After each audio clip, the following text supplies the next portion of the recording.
Hakika manzan Allah ya zauna tare da shedan kuma ya yi ma shedan tambayoyi guda 11, kuma duka waɗannan tambayoyin guda 11 shedan ya amsa wa annabi Muhammad sallallahu alaihi wasallam su. Saboda haka sai ka ji sai ki ji ko kana ɗaya daga cikin waɗannan halayya da shedan ya zayyana wa annabi Muhammad sallallahu alaihi wasallam. Tambaya ta farko da manzan Allah ya yi wa shedan shine, wane ne abokin tarayyarka? Sai shedan ya amsa wa annabi da cewa, mai cin riba shine abokin tarayyata. Sai annabi ya ce, to kuma wane ne abokinka a zamantakewa?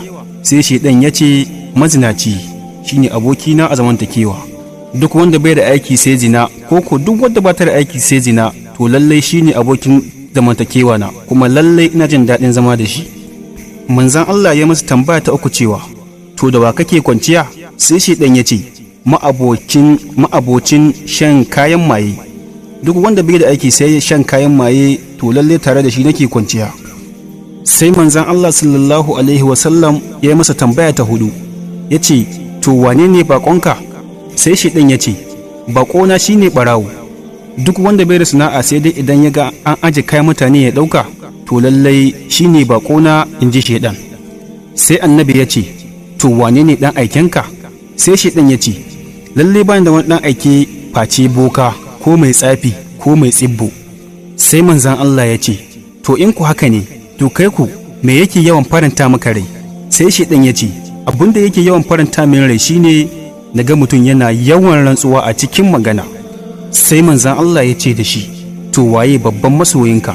Sai shedan ya ce, wanda yake tsallake sallar juma'a, ma'ana wanda yake tsallake sallar juma'a yayi wannan ya ƙi yin wannan, to shine babban masoyina, in ji shedan.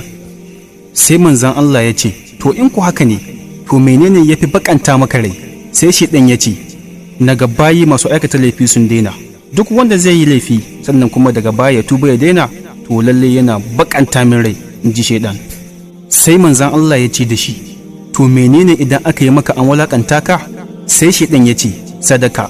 Duk wanda zai ɗibi abu ya bara sabida Allah, ma'ana sadaka kenan, to lalle ya walakanta ni, amma fa, in ji shedan. Sai manzan Allah ya ce da shi, to menene ka ƙi, ka tsana, ka ƙi son, ka fi tsana ka ga bayu sun yi? Sai shedan ya ce, istighfari safe da yamma shine na fi tsana na ga bayi sun yi.